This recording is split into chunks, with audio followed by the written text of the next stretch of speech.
Namaste and good morning, everyone. Let's start our Saturday class, Vivekachudamani class with some mantras. Om Guru Brahma, Guru Vishnu, Guru Devo, Maheshwaraha, Guru Sakshat, Parbrahma, Tasmai Shri Guruve Namaha. Om Bhu Bhavaswaha, Tatsavitra Varenayam, Bhargo Devasya Dhimahi, Dhiyo Yo Nah Prachodayat. Asto ma Satgamya, Tamso ma Jyotirgamya, Mrityorma Amritam Gamya. Om Sena Vavatu, Sena Bhunaktu, Saviryam Karvavahi. तेजस्वी नावधीतमस्तु मा विद्विषावहि. ओम शांति शांति शांति. Last time we had our class, this is Saturday Vivekachudamani class, ended it with the verse number 495. So in your books it could be 494. So this is what the student is saying after that experience of the self. He says, I am Narayan. I am the slayer of Narak. I am the destroyer of Tripura. I am the supreme being, the Lord. I am unbroken knowledge. I am the witness of everything. I have no other Lord, and I am devoid of I and mine. Okay, so these are his words, and we are seeing it before that also in several verses, and he continues with his explanation of what he is seeing, what he experienced. So let's start our class with 496. Sarveshu bhuteshu aham eva samstito jnana atmana antar bahir ashriyasan bhogata cha bhogyam swam eva sarvam yat yat prithak drishtam indtayaha puraha. Sarveshu, in all. Bhuteshu, beings. Aham, I. Ev means alone. Samsthitaha, the true resident. Gyan Atmanaha, through my abidance as essence of knowledge. Gyan Atmana. Antaha means inside. Bahi means outside. Ashraya San, remaining as the support. Ashraya. Bhogta, the experiencer. Cha means and. Bhogyam, the experienced.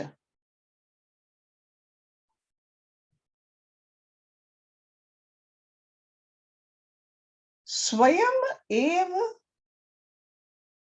sarvam. Swayam means I myself. Ev means indeed. Sarvam means all. Yat yat. Whatever.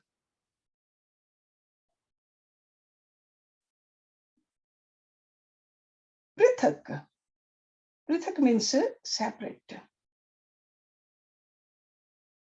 As if separate from me. So prithak. So that means all those also who are now seen by me as I are them. So they seem prithak, but they are not. Drishtam was perceived by me. In the Teya, with the conversations of this and not this. Pura, previously. Previously means in the state of ignorance. So he says, I alone reside as knowledge in all beings. And am their external and internal support. I myself am the experiencer and the experienced. I am all that was experienced by me separately, as this and not this before. So that means he's saying, I alone revel in all creatures as their knowledge.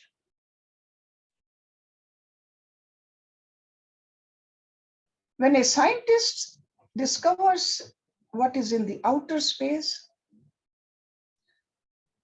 or a bird understands what is edible, in both cases, what is the understanding principle? I alone. So the body is different, but the consciousness is the same.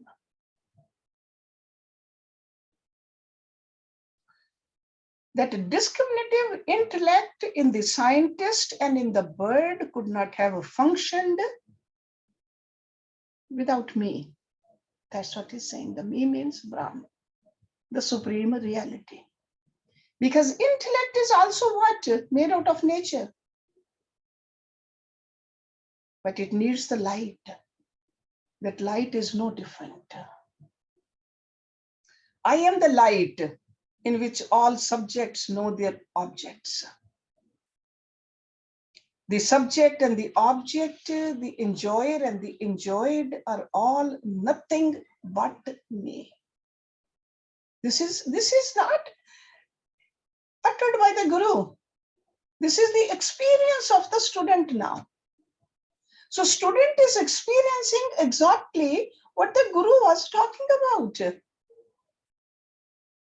First having a faith in the words of the Guru, then doing the practice which is called sadhana, given by the Guru, and now he has experienced the same. Just like when we wake up, we realize the mind itself had become the dreamer and the dream world. So all that was declared as this and this and this before, yat, before awakening to the selfhood, is now realized as one's own self. Okay, so this is what is being uttered by the disciple in this verse. Before my realization, sure, I saw the difference. I was ignorant. I know I was ignorant. Yeah, but this is all wrong. I am awakened. Next verse, 497.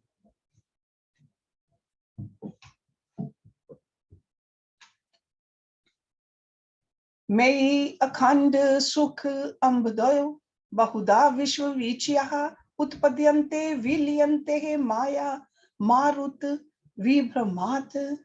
Mei means in me. Akhand, the unbroken, infinite. Sukh ambdo, ocean of bliss. Okay, Sukh, infinite ocean of bliss. Bahuda, in innumerable ways. Great multitude. Vishwa Vichya, the waves of the universe. Utpadyantehe, are created. They arise. Viliyante, are destroyed, merged. Maya, we understand the principle of current creation. Marut, the storm or the wind, Marut. Vibhramat, by the play. So it's like a whirling or agitation, moving. In me, the ocean of unbroken bliss. Endless waves of the universe are created and destroyed. by the play of the wind of Maya or storm of Maya. Beautifully explained. So it's an unbroken bliss. That's what we are. It's not that sometimes we are blissful and sometimes we are not. We are unbroken bliss. But who is creating the storms inside? The Maya is. And what is Maya? Anything other than God and Atma is Maya. Sometimes we think Maya is only outside. No. Our own mind is Maya. Our intellect is Maya. Ego is Maya. Body is Maya. Everything other than Atma and Paramatma is Maya. If we remember that principle, then we can understand it easily. See, first we have to understand before we can experience. So the infinite varieties of the names and forms in the world around are but ripples and the waves in me. Ripples and waves in the infinite ocean of bliss. But the real truth is, I am.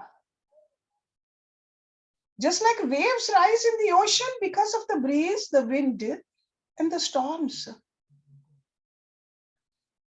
Maya, you can call it a non-apprehension of reality, because when we don't know the truth, it's Maya. When we cannot see God, when we cannot understand this is all God, it's because of Maya. So Maya is the cause because of which the waves of misapprehension arise. So non-apprehension and misapprehension. Okay. So waves of misapprehension rise, exist, and he says they subside also, they disappear. Vishwa Vichya. But I am the ocean of bliss. It's almost like that example, a snake and the rope. If it's a rope and we think it's a snake, where does the snake go? It merges back into the rope because it was a rope.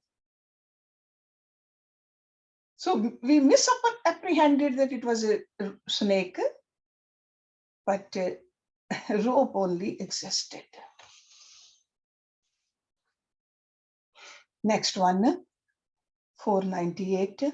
Sathul adi bhavaha mai kalpitaha brahma ad aropitaha surenana loke kale yatha kalpak vat vatsarayan na to vardeho nishkal nirvikalpe.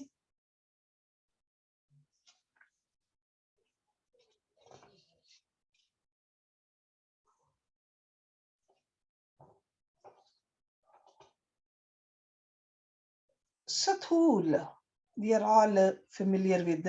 Sathul is the gross. Adi. Adi means etc. So on.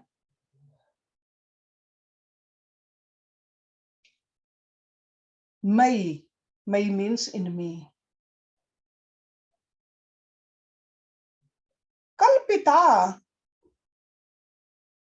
Imagination.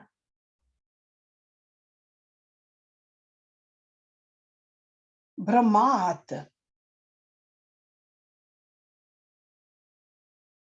Brahmat is imagined. Like erroneously when something we imagine.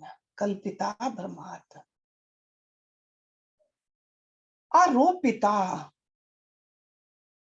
Anusufren. Because of the manifestations of the superimpositions. Aropit. Lokai, the worlds. Kale, the time. Yatha means as. Kalpaka, through imagination. Kalpak also means eons, the yugs. Vatsara, years. Ayananihi, that is a half years, which we called, so like a ayan, solstice.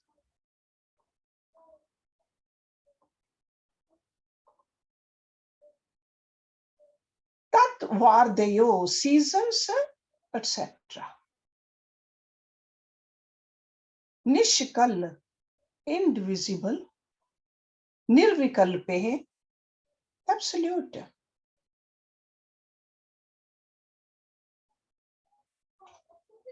Concepts of gross, etc., Sathul, are wrongly imagined in me.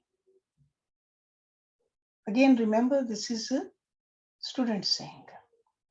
Concepts of gross, etc., are wrongly imagined in me by people, okay, because of the manifestation of superimposition.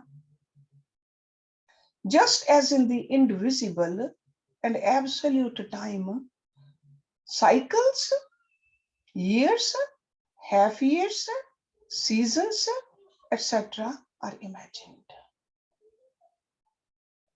So all that parts or the divisibility is because it's imagined. It's Maya. Even the concept of gross, subtle, and causal bodies are created by the non-apprehension of reality. These attitudes are all superimpositions upon me, which are called upadhis, superimpositions.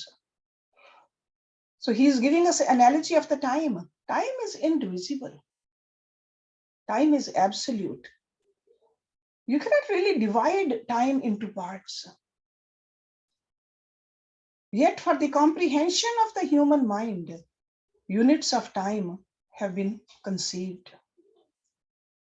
Cycles, years, half years, seasons, months, fortnights, weeks, days, hours, minutes, and seconds, they're all imaginary. They are imaginary projections in the absolute time.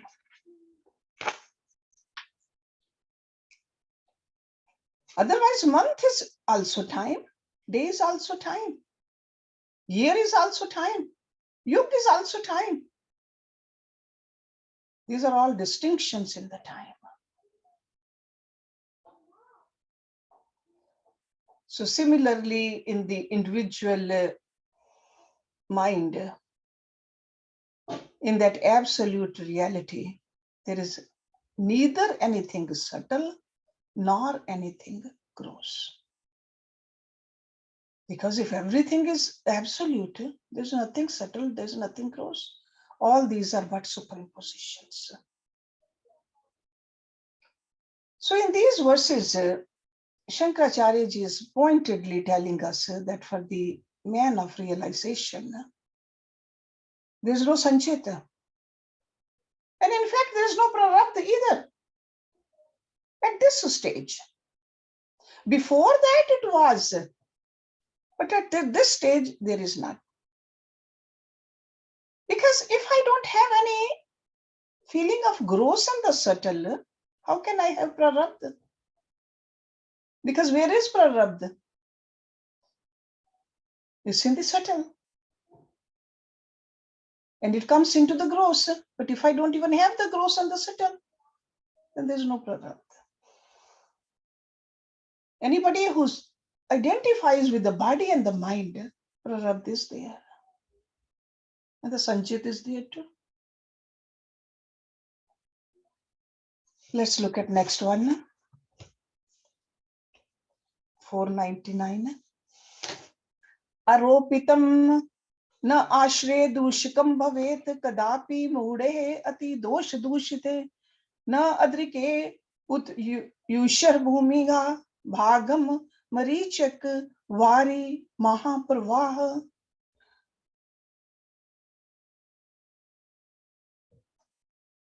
Aropit, that which is superimposed. aropit.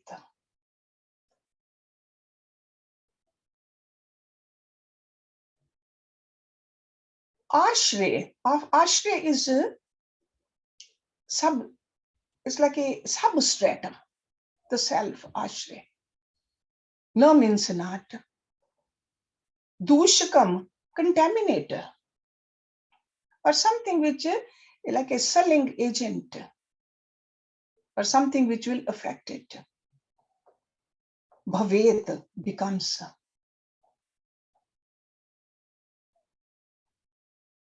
Kadapi, even at any time or any place, kadapi. Moode, the fools, or by ignorant fools, moode. Ati dosh dushite, who are sullied by the supreme contamination of defect of ignorance. Ati means extreme. Dosha doshite, affected by it. And where do we get affected? In our minds, actually. Na means not. Adri karotihi. That means at all. Adi krotri ushar bhumi. The part of the earth which is like a desert. Like a desert tract. Bhagam. Bhagam is like a part or the tract. So in that kind of a land, Marichikam mirage. Vari means water, Mahaparvaha, great flood. He says that which is superimposed by supremely ignorant fools can never sully the substratum. That means the self. The great rush of waters perceived in a mirage can never wet the desert tract. You think there's a water, it's a mirage. It's a delusion. So there is no track of that water over there. That land can never get wet. The same way, no matter how many waves, how many storms are in the mind, they can never affect the self, the soul. Beautiful example he's giving it to us. Because by the fancy of my mind, imagination of my mind, I project something upon an object. In fact, it was never there. It was only my delusory projection of that object. I can project a ghost on the post. I can project it is bleeding. It has big fangs, but actually there's nothing. It's only a post. So aropitam na ashre dushkam bhavet. So the superimposition never contaminate the substratum. That's why we got to always remember Atma is never bigger or smaller, old or new, good or bad. Okay, sometimes we use the word Atma. We say good Atma. That person has a good Atma. Actually, we really mean that good mind, good personality. Atma is good in everybody. Atma can never be bad by definition. Okay. So remember that the superimposition can never contaminate the substratum. Aropitam na ashre dushkam bhavet.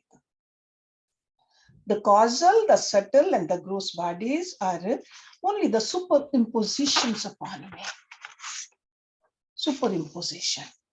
How can they, the karmas of them, because karmas are done by the body, mind, and the intellect. How can they affect me? I am immaculate. I am all pure, I'm all blissful. Just like a desert land cannot get wet even by the floods of water seen in the mirage. Because of non-apprehension, I misapprehended myself to be the body. So he says, previously I was ignorant. Now I see the folly. So again, just remember, Prarabdha, Agami, and Sanchit were conceived. Now that I have realized the substratum, the delusory projections have ended, so the karma fal will not affect at all. Okay, so this is another thing we can always draw from it. Next verse, 500 or 499, depending on the book which you are studying from. Akash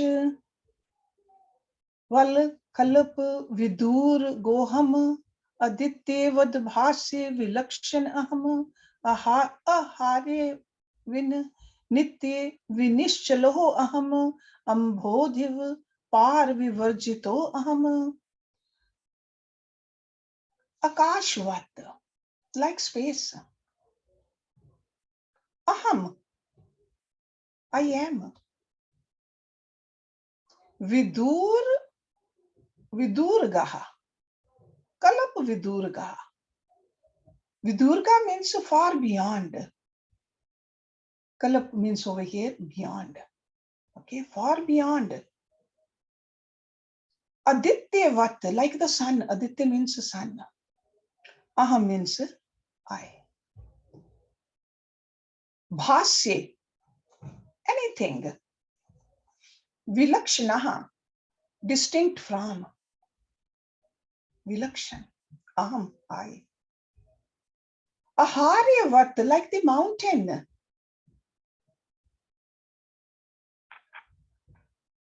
Nitya, always. Vinishchalaha, fully motionless. Aham, I. Ambodivat, like the ocean. Par vivarjitaha, limitless. And again, aham means I am. Like space, I am beyond contamination. Like the sun, I am distinct from the things illumined. Like the mountain, I'm always motionless. Like the ocean, I am limitless. So the first analogy he gives the space. Like space, I can never be contaminated. I am not involved even a little bit in the activities and the experiences of the body. Okay, and we all know that space can never be contaminated. Air gets contaminated, earth gets contaminated, fire gets contaminated. Space does not. And I am, the Atma is even subtler than the space. How can that be contaminated? But since we understand in the language of these elemental forces, so he's giving these analogies to us. Okay. So like the sun, I am, other than all that is illumined. Sun is not the world, but everything on our earth is illumined by the sun. That's how we understand.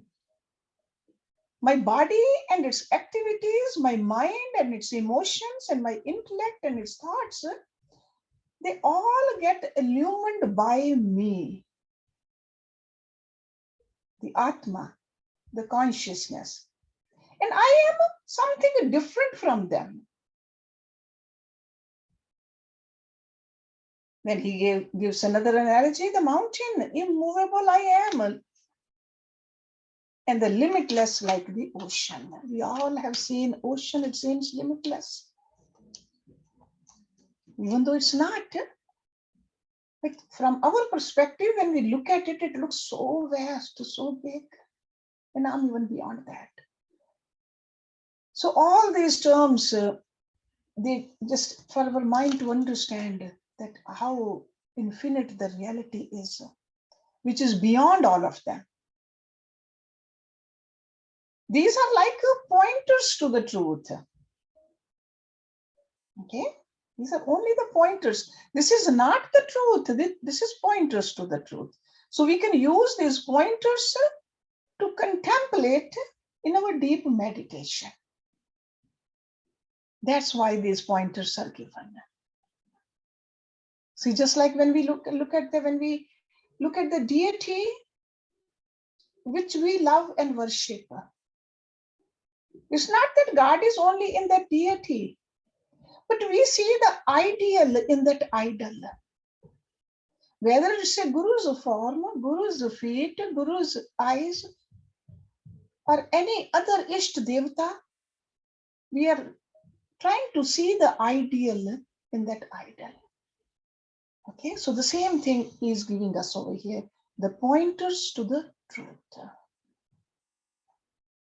Next one, na me dehen sambandho meghanev vihayasa ataha kuto me tadvarya tad dharmaha jagrat swapan sushuptaya.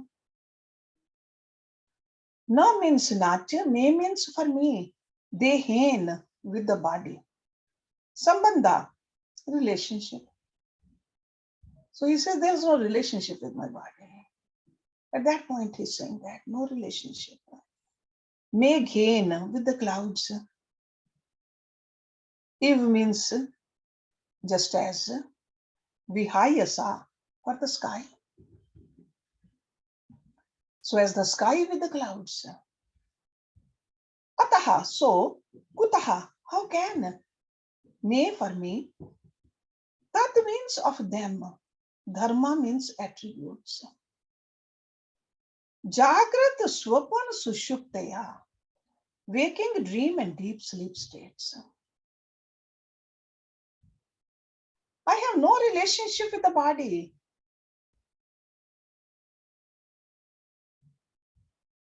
Just as the clouds have no connection with the sky.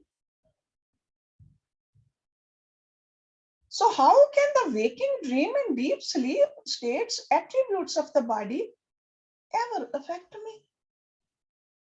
Another beautiful way this great student who has practiced and experienced is bringing our attention towards this absolute reality. I'm not the body, nor am I the, like I'm not in the body, nor am I the body. The body is in me. Okay? Because who am I? I am Brahma. Brahma is everywhere. So I am in the, sometimes we say no, Atma is in the body. But once we realize this Atma is everywhere, then body is in the Atma. I am other than the body. The relationship between it, me, is similar to that between the sky and the clouds. The sky has nothing to do with the clouds.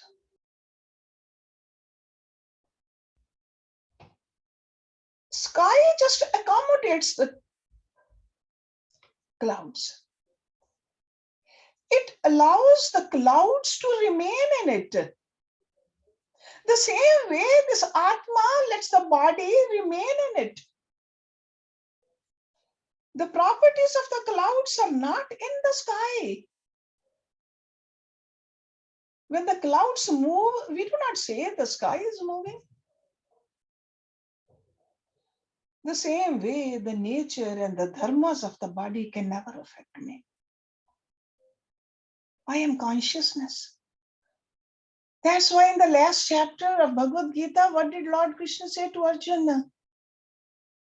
Which most of the people I see don't understand or misinterpret it. Sarva dharman paritajye mam ekam sharanam vrajya. What does he mean? Sometimes we think dharma means religion. No. Over here, dharma means Let go of your identification with the body, with the mind, with the intellect, with the ego. Mam ekam sharanam vraja. That's what he's saying over there. Very simple message, but a most misunderstood message. This is what this great student who has experienced it is saying. The nature and the dharmas of the body, it could be a gross body, a subtle body, causal body, can never affect me. The Atma. I am the consciousness.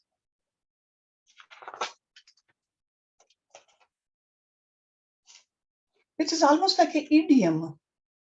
The last line indicates that there is neither nor apprehension of reality, none or nor misapprehension. Okay, non-apprehension means the sleep, misapprehension means the dream and the waking. Let's look at 502. Upadhi आयाति स एव गच्छति स एव कर्माणि करोति भुंगते स एव जीर्यन् म्रियते सदा कुल आद्रिव निश्चल एव संस्थिता. Upadhi, the conditionings, we are all familiar with this term now. Upadhi. Ayati, comes or coming. Sa means that, ev means only or alone, gachati, goes. Sa means that, ev means alone, karmani, actions, karoti, performs, bhungate, experiences or enjoying. Bhungate is always related to the result of the karmas. Bhungate. Sa means that, ev means alone, jiryan, decays, mariyate, dies. Sada means always, aham means I am. Kul adrivrat, like the Kul mountain. Okay, Kul mountain is another name for Meru mountain. Okay, we have heard the Meru word, so Kul is another name for it, Kul mountain. Nishchal, immovable. Ev means alone, samsthita, remains. It is the conditioning which comes and that alone which goes. It performs actions and experiences, that means their results. It alone decays and dies. I remain immovable like the Kul mountain. So the coming in the body and going out of it is done by the mind and the intellect. Because this is the function of the subtle body. This coming and going happens in me. And I am what? The pure consciousness. Mind thinks I'm coming and I'm going. So the upadhi, the body, mind, intellect alone performs all actions. We all know that now. Atma does not perform any action. Good, bad, indifferent. It's all done by the body, mind, intellect. And that's why the enjoyment of those actions is also for the body, mind, and intellect. So when we identify ourselves with the body, or with the mind, or the intellect, yeah, we enjoy or we suffer. So that's why they say that the same circumstance, one person is suffering, the other is not.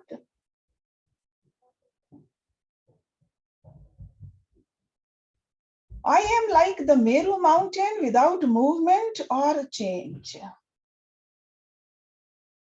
Repeatedly in the Vedas, they endorse this, that Meru mountain is the center of the universe around which all the solar system revolve.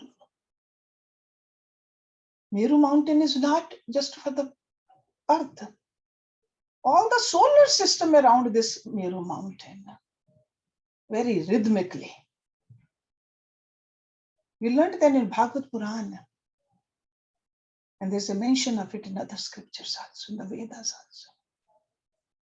Okay, and over here he's calling it a Kula mountain. I know we are all enjoying, but time has come to stop over here. So next week we'll start with the verse number 503. Okay, so let's do the Shanti prayers also.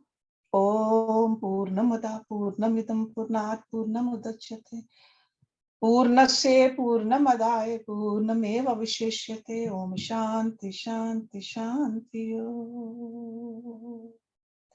Thank you very much.